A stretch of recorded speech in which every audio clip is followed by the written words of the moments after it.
Hoje eu fiquei com a responsabilidade de trazer a mensagem, de trazer a palavra. E como os irmãos sabem, esse mês nós estamos trabalhando o tema missões, o mês de missões nacionais. No domingo passado o pastor Flávio abriu com o tema missão dada é missão cumprida. E dando sequência a isso, eu quero falar sobre um missionário eficaz, é o tema da nossa mensagem de hoje. Para que uma missão dada seja cumprida, ela precisa exatamente de um missionário eficaz. E é exatamente sobre isso que eu quero refletir com os irmãos nessa noite. Nosso texto base se encontra em Atos 17, nós vamos ler a partir do verso 16 até o verso 34. Eu peço um pouco de paciência dos irmãos, é uma leitura um pouco longa, mais longa do que o de costume, mas é necessário para que a gente compreenda o contexto do que a gente vai falar. Diz assim a palavra de Deus, versão NVI. Enquanto esperava por eles em Atenas, Paulo ficou profundamente indignado ao ver que a cidade estava cheia de ídolos. Por isso, discutia na sinagoga com judeus e com gregos tementes a Deus, bem como na praça principal, todos os dias, com aqueles que por ali se encontravam. Alguns filósofos epicureus e estoicos começaram a discutir com ele. Alguns perguntavam, o que está tentando dizer esse tagarela? Outros diziam, parece que ele está anunciando deuses estrangeiros, pois Paulo estava pregando as boas novas a respeito de Jesus e da ressurreição. Pode passar para o próximo slide, por favor. Então o levaram a uma reunião do Areópago, onde lhe perguntaram, podemos saber que novo ensino é esse que você está anunciando? Você está nos apresentando algumas ideias estranhas e queremos saber o que elas significam. Todos os atenienses e estrangeiros que ali viviam não se preocupavam com outra coisa, senão falar ou ouvir as últimas novidades. Pode dar sequência. Então Paulo levantou-se na reunião do Areópago e disse, atenienses, vejo que em todos os aspectos vocês são muito religiosos, pois andando pela cidade observei cuidadosamente seus objetos de culto e encontrei até um altar com esta inscrição, ao Deus desconhecido. Ora, o que vocês adoram, apesar de não conhecerem, eu lhes anuncio. O Deus que fez o mundo e tudo o que nele há, e é o Senhor dos céus e da terra, e não habita em santuários feitos por mãos humanas. Ele não é servido por mãos de homens, como se necessitasse de algo, porque Ele mesmo dá a todos a vida, o fôlego e as demais coisas. Pode seguir. De um só fez Ele todos os povos para que povoassem toda a terra, tendo determinados tempos anteriormente estabelecidos e os lugares exatos em que deveriam habitar. Deus fez isso para que os homens o buscassem e talvez tateando pudessem encontrá-lo, embora não esteja longe de cada um de nós. Pois nele vivemos, nos movemos e existimos, como disseram alguns dos poetas de vocês. Também somos descendências dele. Assim, visto que somos descendência de Deus, não devemos pensar que a divindade é semelhante a uma escultura de ouro, prata ou pedra, feita pela arte e imaginação do homem. Pode seguir. No passado, Deus não levou em conta essa ignorância, mas agora ordena que todos, em todo lugar, se arrependam. Pois estabeleceu um dia em que há de julgar o mundo com justiça, por meio do homem que designou. E deu provas disso a todos, ressuscitando dentre os mortos. Quando ouviram sobre a ressurreição dos mortos, alguns deles zombaram, e outros disseram, a esse respeito nós o ouviremos outra vez. Com isso, Paulo retirou-se do meio deles. Alguns homens juntaram-se a ele e creram. Entre eles estava Dionísio, membro do Areópago, e também uma mulher chamada Dâmaris, e outros com eles. Amém? Vamos orar? Pai, nós te agradecemos por tudo que aconteceu até aqui e te damos graças também por tua palavra. Que ela venha falar aos nossos corações, que ela venha nos alimentar e nos direcionar, Pai. Em nome de Jesus. Amém. Certa vez, Charles Spurgeon, que é um grande pastor batista que viveu no século XIX, ele afirmou que todo cristão ou é um missionário ou é um impostor. E essa afirmação do Charles pode parecer um pouco dura, pode soar um pouco dura logo de início. Só que ela é a mais pura verdade. E quem confirma isso para nós é a palavra de Deus. Em Mateus 28:19, nós vamos encontrar a famosa grande comissão dada por Jesus, que diz, vão e façam discípulos de todas as nações. E se nós somos discípulos de Cristo, logo, nós somos missionários. Isso nos mostra que a gente não tem desculpa, a gente não tem para onde correr. E o que a gente deve fazer, então, sabendo disso? É buscar cada um de nós ser um missionário eficaz. E eu acredito que todos aqui concordam que na história do cristianismo não houve nenhum missionário tão eficaz quanto o apóstolo Paulo. Paulo é com certeza um dos personagens bíblicos mais conhecidos, mais citados pelos cristãos, ao ponto de ser considerado por muitos como o maior líder do cristianismo depois de Jesus. O pastor americano John MacArthur, é um renomado pregador e escritor, ele chega a dizer em um de seus livros que, além do próprio Cristo, Paulo é o exemplo que ele mais deseja seguir como modelo para o seu ministério evangelístico e pastoral. Isso tem uma razão, isso não é à toa. Em primeiro lugar, Paulo fez importantes viagens missionárias. Paulo pregou para variados tipos de pessoa. Paulo não escolhia o público, né? Ele pregou para vários tipos de pessoas diferentes. Paulo foi um grande discipulador, fez grandes discípulos como Tito, como Timóteo. Paulo plantou muitas igrejas em suas viagens missionárias. E Paulo, dos 27 livros do Novo Testamento, é autor de 13, ou seja, quase a metade do Novo Testamento foi escrito pelo apóstolo Paulo. E em sua famosa passagem pela cidade de Atenas, na Grécia, que aconteceu na sua segunda viagem missionária, Paulo discursou no Areópago com os filósofos epicureus e estoicos, que foi exatamente o texto que nós acabamos de ler. Para quem não está familiarizado com esses termos, areópago, epicurismo, estoicismo, né? Vou dar um resumo bem rápido. O Areópago era o centro da discussão intelectual e religiosa e também moral daquele tempo. Sempre que havia alguma dúvida, o Conselho de Atenas se reunia no Areópago para tratar disso. Foi exatamente o que eles fizeram com Paulo. Eles queriam ouvir o que Paulo estava ensinando, né? Então, o Areópago era esse local destinado para esse fim. Já o epicurismo e o estoicismo eram duas correntes filosóficas muito famosas daquele período. De maneira bem resumida, a gente pode dizer que os epicureus, eles não criam na vida após a morte e nem no julgamento final. Então a vida era isso aqui, é a realidade. Morreu, acabou. Eles pregavam o acaso, pregavam a fuga, e o prazer para eles era o fim principal do homem. Porque a ideia era o seguinte: se não tem nada depois que nós morrermos, então vamos viver a vida, né? Deixa a vida me levar, a vida leva eu, vamos curtir, vamos ter o máximo de prazer que nós pudermos e está de boa. Então, o lema dos epicureus era: comamos e bebamos porque amanhã morreremos. A gente poderia, inclusive, usar como uma síntese do pensamento dos epicureus a música do Lulu Santos, Tempos Modernos. Não sei quem conhece aqui, mas só para citar o refrão, ele diz: hoje o tempo voa, amor, escorre pelas mãos, mesmo sem se sentir, não há tempo que volte, amor. Vamos viver tudo que há para viver.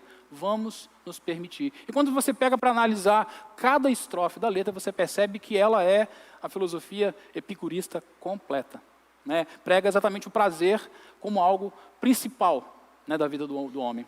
Já os estoicos, eles eram materialistas, ou seja, para eles, o mundo é isso aqui, a realidade material, é aquilo que eu posso ver e tocar. Essa coisa de mundo espiritual não existe. Eles eram panteístas, ou seja, é a ideia de que tudo é Deus. E, além disso, eles acreditavam num determinismo cego, ou seja, aquilo que estava destinado a acontecer na sua vida vai acontecer, quer você queira, quer você não queira. E você deve, por conta disso, se submeter ao destino. Porque se você ficar lutando contra o seu destino, você sofre. Então, aceita que dói menos. Essa era a ideia dos estoicos, né? E não é à toa que os dois primeiros líderes do estoicismo se mataram. Os dois. Você vai pesquisar na história deles, os dois se mataram, né? E suicídio para eles era tranquilo, tá? Porque era uma forma de você aceitar o seu destino. Não era algo... Eles não se mataram porque não aguentaram a dor, não. Para eles, você tinha duas opções. Ou você aceitava a dor e vivia com a dor ali, ou você se matava para acabar com a dor. Estava de boa também, na mentalidade estoica. Ou seja, a filosofia estoica, ela era uma filosofia que não acreditava na esperança, não acreditava numa mudança. Seu destino estava traçado e você tinha que cumprir até o final da sua vida. É a filosofia da Gabriela Cravo e Canela. Eu nasci assim, eu cresci assim, eu vou morrer assim. Como diz a canção, né? E Paulo, então, discursa, debate com esses dois grupos, os epicureus e os estoicos. E nesse discurso, Paulo demonstra de forma muito prática, pelo menos 3 características de um missionário eficaz. E é sobre isso que eu quero refletir com os irmãos nessa noite. E a primeira característica que Paulo mostra na sua atitude, pode mudar para o próximo slide, lá na frente, é que um missionário eficaz, ele é observador e tem atitude. No verso 16, como nós vimos, Paulo observou a cidade de Atenas, mas não como um observador contemplativo apenas. Paulo viu, Paulo sentiu, Paulo olhou, Paulo se sensibilizou com a situação daquele local. É interessante que Paulo não estava programado passar por Atenas. Se você pegar o capítulo 17 e ler do começo, Paulo sai de Tessalônica, ele não é muito bem recebido lá. Na sequência, ele vai para Bereia. Em Bereia ele é bem recebido, é lá onde a gente fala dos crentes bereanos, né, que confirmavam tudo na palavra, é exatamente nessa ocasião que acontece isso. Aí os caras de Tessalônica ficam sabendo que Paulo estava lá e eles vão para lá para atrapalhar. Paulo, que não queria confusão, ele só queria pregar o evangelho, ele sai, então passa por Atenas. Então não estava na programação de Paulo, a princípio, passar por Atenas. Paulo poderia usar como desculpa e falar assim, cara, cidade turística, um monte de lugar bonito, eu vou ficar de boa aqui, enquanto ele esperava seus outros companheiros de viagem chegar. Mas não, o texto fala que Paulo não ficou como um observador contemplativo. Ele viu, ele sentiu, ele observou e ele se sensibilizou. Aliás, o texto vai dizer que ele ficou profundamente indignado ao ver que a cidade estava tão entregue à idolatria. Os gregos, eles eram tão idólatras, que Suetônio, um historiador, chega a dizer que naquele período havia mais de 30.000 estátuas de deuses diferentes em Atenas. Eles acreditavam num panteão de deuses.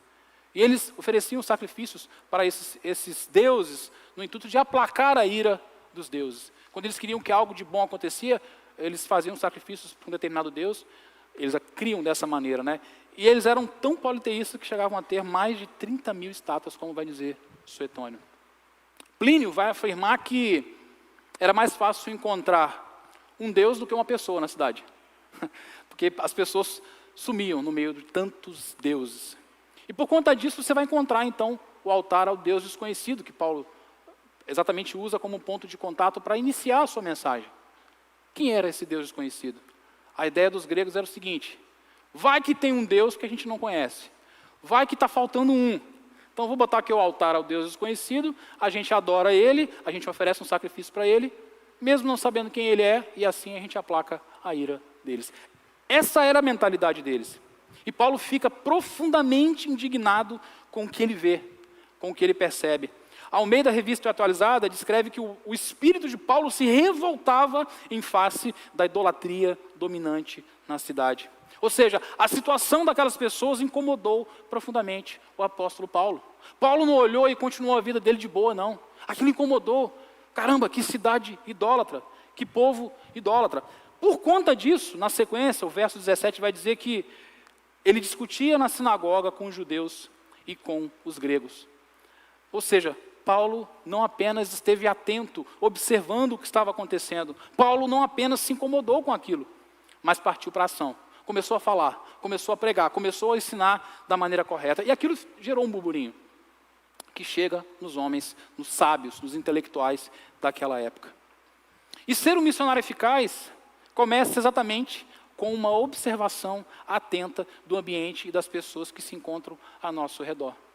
Se nós queremos ser, cada um missionário eficaz, nós temos que estar atento, temos que observar onde Deus nos coloca, quer seja no nosso lar, quer seja na nossa vizinhança, quer seja no trabalho, na faculdade, na escola, onde quer que você esteja, Deus te colocou lá com um propósito. Então você tem que estar atento, você não está ali por acaso, você não está ali a passeio. É exatamente isso que Paulo nos ensina. Paulo, ele se coloca como um observador atento.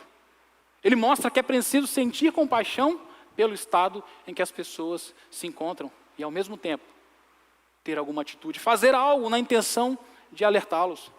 Porque não basta perceber e não agir. Precisamos apontar uma solução, e não é qualquer solução, mas a solução divina. Deus, aliás, é o tema da nossa campanha de missões, a solução é Jesus Cristo.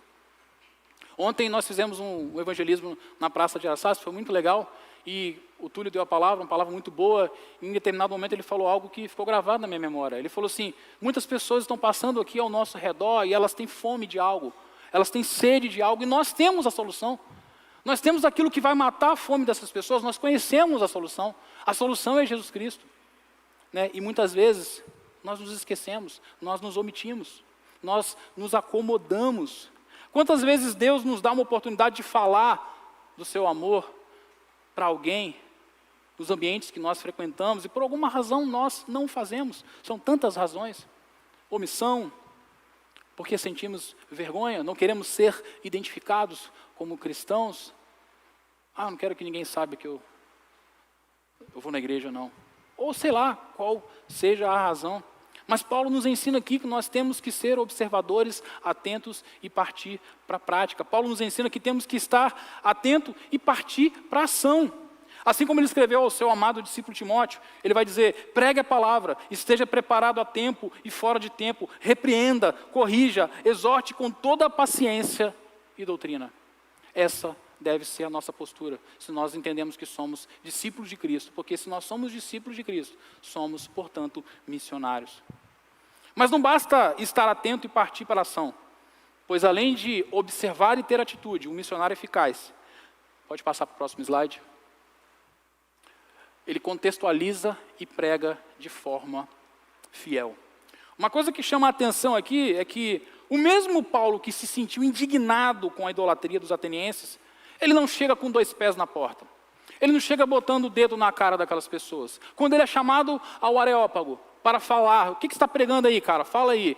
Ele não chega acusando. Ele não chega ofendendo. Não chama ele de pecadores, de místicos, de idólatras ou de qualquer outro termo pejorativo. Paulo chega na maciota. Paulo chega tentando criar uma forma de poder, com calma, apresentar o Evangelho. O verso 22 escreve que ele inicia o seu discurso elogiando os atenienses. Vejo que em todos os aspectos vocês são muito religiosos. Paulo faz um elogio. Paulo inicia elogiando. Paulo pega algo de positivo. E ali ele começa a apresentar o Evangelho. Porque quando ele faz isso, ele ganha a atenção daquelas pessoas. Na sequência, no verso 23, vemos Paulo com muita sabedoria, usando então um elemento da cultura e da religiosidade dos atenienses, na intenção de contextualizar a mensagem do Evangelho. O que é contextualizar? É exatamente trazer para o contexto. Então Paulo, em primeiro lugar, elogia. Vejo que em todos os aspectos vocês são muito religiosos. Na sequência, ele pega um elemento, um ponto de contato. É aqui que eu vou entrar. É aqui que eu vou começar a apresentar o Evangelho de Cristo para essas pessoas. E ele usa exatamente o Deus desconhecido. O Deus desconhecido que vocês adoram sem conhecer, é esse que eu anuncio. É esse que eu adoro. E ali ele começa então a apresentar a mensagem do Evangelho. E nos versos seguintes, do verso 24 ao verso 31, Paulo prega a palavra de forma fiel e anuncia quem é o verdadeiro Deus. Eu queria que nós tivéssemos tempo para analisar parte por parte, mas infelizmente nós não temos tempo para isso. Mas se você analisar o verso 24 ao 31, Paulo começa a apresentar quem é Deus. Deus soberano, Criador dos céus e da terra, e tarararará, e vai embora. Mostra que a vida não está ao acaso, que existe um Deus que ordena, que controla todas as coisas. E no final ele fala do julgamento que vai ser feito por Cristo. Então, Paulo apresenta o Evangelho de forma fiel. E ser um missionário eficaz requer de nós essa habilidade de comunicar o Evangelho de forma relevante, de forma compreensível para as pessoas. Então, quando a gente vai pregar para alguém, falar de Deus para alguém, falar de Cristo para alguém, nós temos que buscar formas de atiçar a curiosidade das pessoas para aquilo que nós vamos falar. Temos que ser inteligentes, como Paulo foi aqui. O verso 18 diz que Paulo chamou a atenção deles, porque Paulo estava falando de Jesus e da ressurreição. A palavra ressurreição no grego é anástasis. Eles acharam que Paulo estava se referindo a uma deusa, uma nova deusa. Aí os caras eram politeístas. Opa, outro Deus para me adorar? Outro altar? Já ficaram, curiosos. Paulo estava falando de Jesus e da ressurreição. Aí eles chamam, então Paulo atiçou a curiosidade deles. Nós devemos buscar fazer isso também quando vamos apresentar o Evangelho para alguém. Aquela forma antiga de pregar o Evangelho, dizendo que se o cara não se converter, ele vai para o inferno, não tem? Ô rapaz, você tem que se converter, muda de vida, senão você vai queimar no mármore do inferno, não é pastor? Assim, isso não funciona não, irmãos. Não funciona mais não. A gente tem que contextualizar, tem que fazer, pregar o evangelho de maneira inteligente. Aliás, eu não sei nem se isso funcionou alguma vez. Nem sei se isso funcionou. Aceita Jesus aí, senão você vai queimar no fogo do inferno. Se bem que o senhor passou por isso, né, pastor? O senhor pregou para alguém e o rapaz aceitou Jesus, né? Aconteceu isso. Mas é complicado, porque às vezes o cara aceita pelo medo e ele não permanece. E o que Jesus vai dizer lá em Mateus 22:36? Ame o Senhor, seu Deus, de todo o seu coração, de toda a sua alma e de todo o seu entendimento. A conversão é um processo de entrega completo. Não pode ser simplesmente por medo. Porém, é importante a gente observar que nós podemos sim contextualizar a mensagem. Nós podemos sim ser inteligentes na forma de apresentar. Só que a gente não pode mudar o conteúdo da mensagem.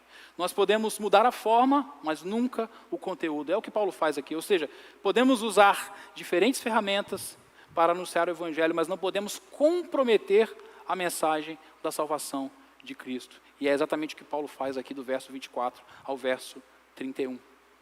Isso é pregar a mensagem de forma fiel e verdadeira. É o que nós devemos fazer, sem adulterar a palavra de Deus. Sem acréscimos, sem exclusões. E essa mensagem, ela passa por 4 pilares daquilo que a gente chama cosmovisão cristã. O que é cosmovisão cristã, pastor Ricardo? Cosmovisão cristã, cosmo é mundo, visão é visão. Então, visão de mundo, visão cristã de mundo. Nós cristãos temos que ter uma cosmovisão, uma forma de olhar para o mundo, de interpretar, de ler, de enxergar o mundo diferente. E a nossa cosmovisão passa por 4 pilares: criação, queda, redenção e consumação. O que é isso? A criação aponta para o fato de que Deus é o Criador de todas as coisas, que Ele é soberano, que Ele criou o homem à sua imagem e semelhança, perfeito, sem pecado. Criação. A queda aponta para o fato de que o homem se rebelou contra Deus e pecou. Escolheu ser como Deus. E o seu pecado afetou o seu relacionamento com Deus, consigo mesmo, com o próximo e com a natureza, conforme nós vamos encontrar no capítulo 3 de Gênesis. A redenção aponta para o fato de que nesse estado de pecado nós não podemos fazer nada por nós mesmos. Não há nada que nós possamos fazer. E que nós precisamos de um Redentor. Redentor esse que é Cristo, que veio e morreu por nós. Ele é a solução para os dilemas e para os problemas da humanidade. E a consumação aponta para o fato que um dia Cristo voltará para nos buscar e para julgar o mundo.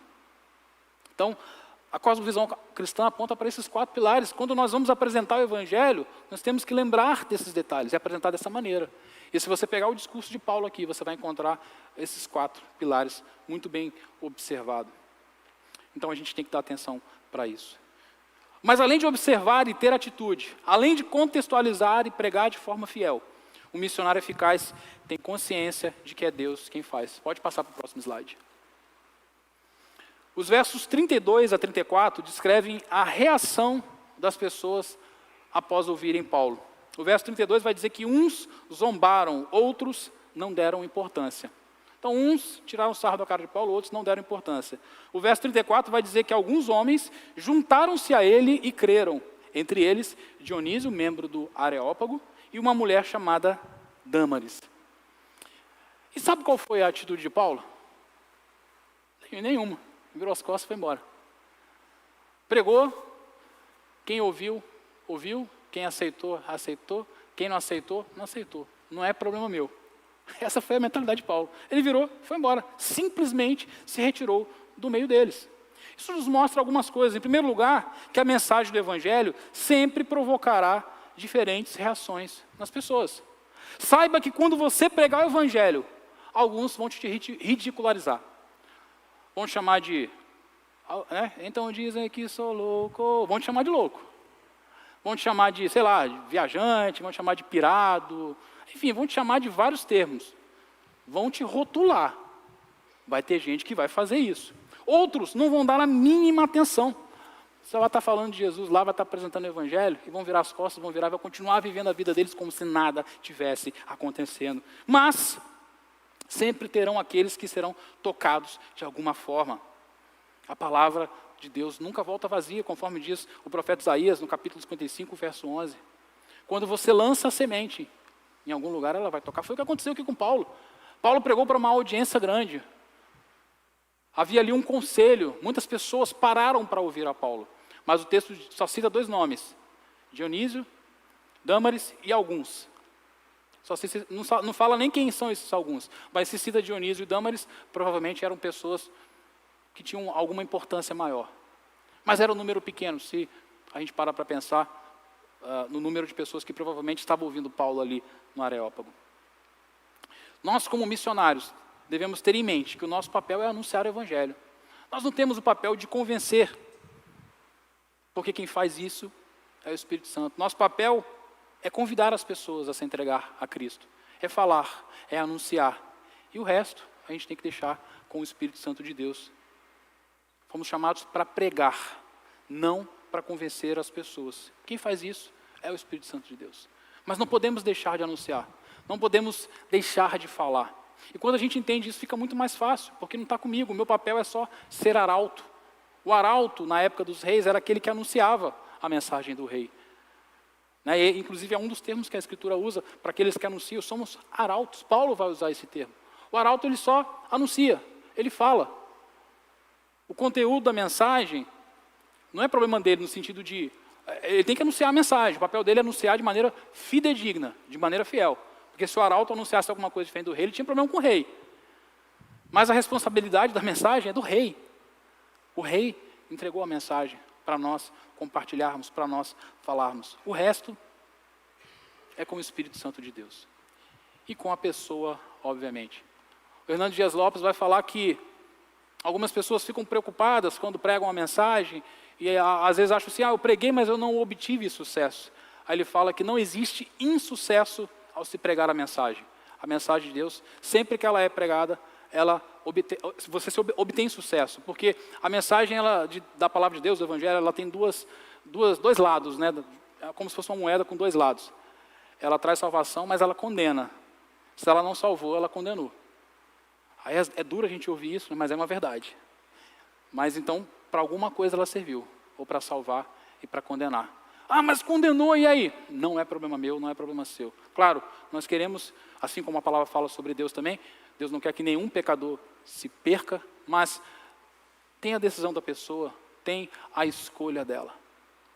Nós não podemos nunca nos esquecer disso. E para finalizar, se nós queremos ser missionários eficazes, não podemos ser indiferentes com a situação que as pessoas se encontram longe de Cristo. Temos sempre que imaginar que a pessoa que está longe de Cristo carece de alguma coisa. Fome de alguma coisa ela tem. Sede de alguma coisa ela tem. Pode ter certeza. Por melhor que ela pareça estar, se ela não tem Cristo, falta tudo para ela. Falta tudo. Não falta algo, falta tudo. Mas ao mesmo tempo, temos que agir. Não posso só observar. Não posso só me doer, não posso só sentir, mas eu tenho que agir, eu tenho que partir para a prática. Eu tenho que olhar os ambientes onde eu me encontro e falar, o que eu vou fazer aqui? Quem Deus quer que eu anuncie o Evangelho? Quem Deus quer que eu fale da palavra dele? Outra coisa importante, nós podemos e devemos comunicar o Evangelho de maneira simples, de maneira clara, objetiva. Eu não preciso falar o evangeliquez, eu não preciso conhecer os termos teológicos. Aliás, a coisa que a gente mais faz quando a gente vai pregar o Evangelho é anunciar de maneira simples, de forma que as pessoas consigam entender. Não vou ficar lá com o evangeliquez, com o teologiquez, não. Mensagem simples, para que todos consigam compreender. A gente estuda para aprender a falar simples, né? Esse é o nosso papel. Então temos que procurar apresentar o Evangelho de maneira simples, clara e objetiva. E para isso, devemos muitas vezes contextualizar, trazer para o contexto da pessoa. Mas não podemos abrir mão da essência do Evangelho, da essência dessa mensagem. Essa mensagem tem uma essência, que é arrependimento, que é cruz, que é salvação, que é redenção. E isso eu não posso nunca deixar de falar, deixar de comentar. E por fim, não podemos nunca nos esquecer que somos chamados para anunciar, não para convencer as pessoas. Portanto, anunciem, falem em alto e bom tom. Pregue o Evangelho a todo momento. Deixa Deus fazer a parte dele. É Deus quem opera em nós o querer efetuar, como diz Filipenses capítulo 2, verso 13. Por isso nunca devemos nos chatear, nunca devemos ficar tristes, pois a pregação do Evangelho sempre irá produzir discípulos e opositores.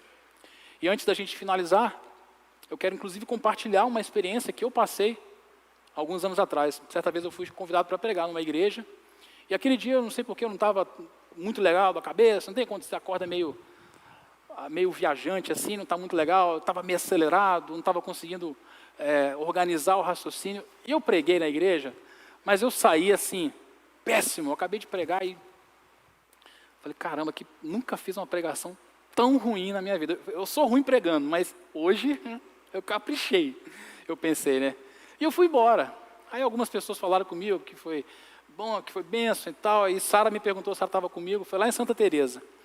Ela, que foi, amor? Eu falei, nossa, eu preguei mal demais, esqueci de tudo, preparei o esboço, estudei o texto, fiz tudo, não deu nada certo, tudo faltou, não sei o que aconteceu. E passou. Alguns meses depois, eu fui para casa e fiquei com aquele sentimento, né? Eu até esqueci. Aí depois teve um retiro nessa igreja e eu fui convidado para dar palavra nesse retiro. Uns 3, 4 meses depois. Quando eu teve intervalo, acabei de ministrar minha palavra, eu saí, veio um rapaz me procurar. Ele, pastor Ricardo, eu posso falar com o senhor um minuto? Pode? O senhor não me conhece não, mas no dia tal, lá na igreja, assim, assado, o senhor pregou sobre isso, o texto tal e tal e tal, e naquele dia eu entreguei minha vida para Jesus. Naquele dia minha vida mudou. E hoje eu estou na igreja, eu já fui batizado.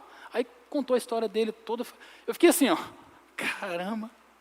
Aí Deus falou comigo assim, isso é para você parar de ser besta e achar que quem faz as coisas é você.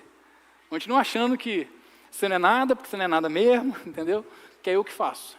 E às vezes a gente espera algo visível, mas Deus opera quando a pregação da palavra é feita. Então nós devemos confiar nisso, né? E o último slide, para a gente realmente finalizar, que Deus nos ajude, queridos, a sermos missionários fiéis, eficazes, compartilhando o amor e a salvação em Jesus Cristo, com um mundo que precisa desesperadamente de sua graça e misericórdia. Essa última parte aqui é muito importante.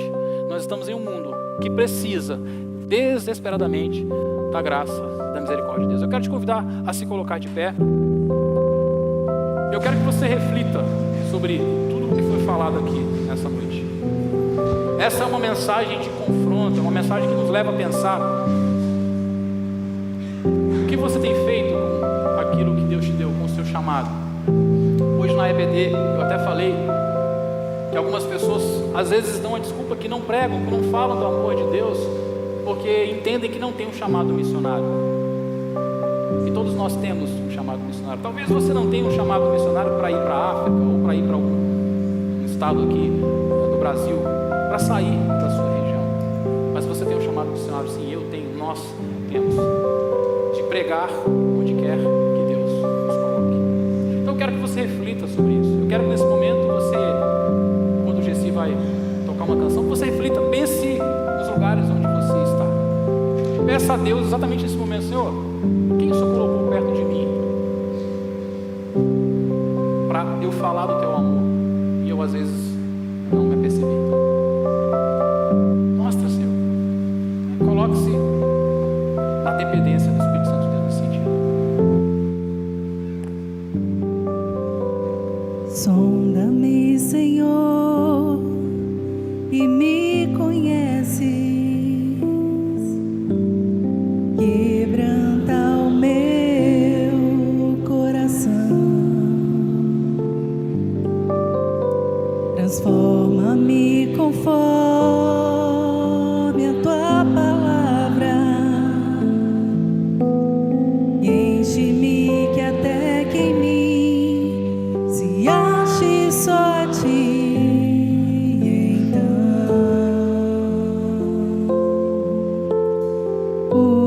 usa-me, Senhor. Faça dessa canção uma oração nessa noite. Usa-me como um farol que brilha à noite, como ponte sobre as águas, como abrigo no deserto, como flecha que acerta o alvo. Quero ser usado da maneira que te agrade, qualquer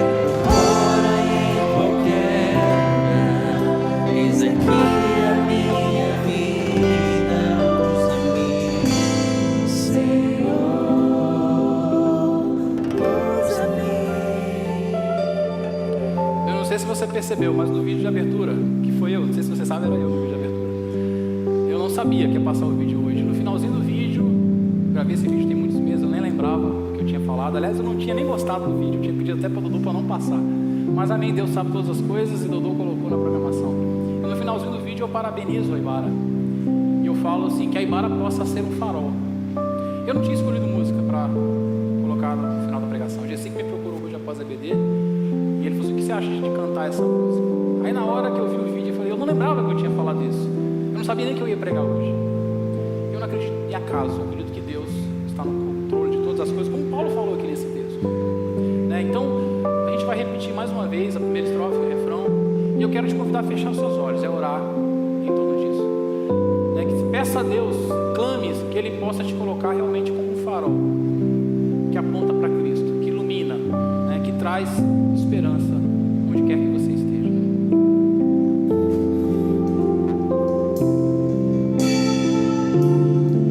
Sonda-me, sonda-me, Senhor, e me conheces, quebranta o meu coração, transforma-me conforme a tua palavra, enche-me até se age só a ti, então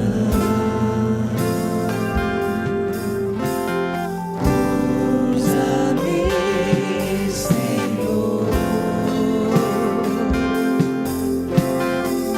usa-me como um farol que brilha à noite, como ponte sobre as águas, como abrigo no deserto, flecha que acerta o alvo. Quero ser usado da maneira que te agrade, em qualquer hora e em qualquer lugar. Eis aqui a minha vida, usa-me, Senhor, usa-me, sonda-me, quebranta-me, transforma-me, enche-me e usa-me, sonda-me, sonda-me, quebranta-me, transforma-me, enche-me e usa-me, sonda-me, sonda-me,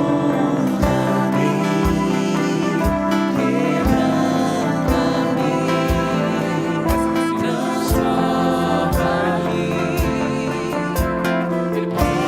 enche-me e usa-me, sonda-me, sonda-me, quebranta-me, transforma-me, enche-me e usa-me, Senhor, como um farol que brilha à noite, como ponte sobre as águas, como abrigo no deserto, flecha que acerta o alvo.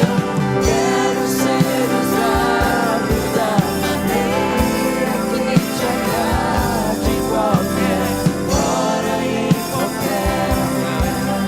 Eis aqui a minha vida, usa-me, Senhor, usa-me. Senhor Deus, Pai querido, nós te damos graças pela tua palavra. Te agradecemos porque, ao mesmo tempo que ela nos confronta, ela nos traz esperança. Pedimos que, assim como o apóstolo Paulo, nós possamos ser missionários eficazes, que o Senhor possa nos usar, que o Senhor possa abrir os nossos olhos, encher o nosso coração de compaixão pelas vidas, compaixão por aqueles que se perdem. Nós temos a solução, nós conhecemos a solução, nós temos uma mensagem que vai de encontro à necessidade das pessoas que não te conhecem. E que o Senhor venha nos usar como um farol, que o Senhor venha nos usar de acordo com o teu querer, onde o Senhor quiser. Que o teu Espírito Santo nos conduza, que o teu Espírito Santo abra os nossos olhos, nos deixe atentos àquelas pessoas que o Senhor coloca ao nosso lado, que estão sedentas, né, por ouvir a tua palavra, por ouvir a tua mensagem, por ouvir a mensagem transformadora do Evangelho, e que o Senhor venha nos usar nesse sentido, como instrumento para alcançar essas vidas.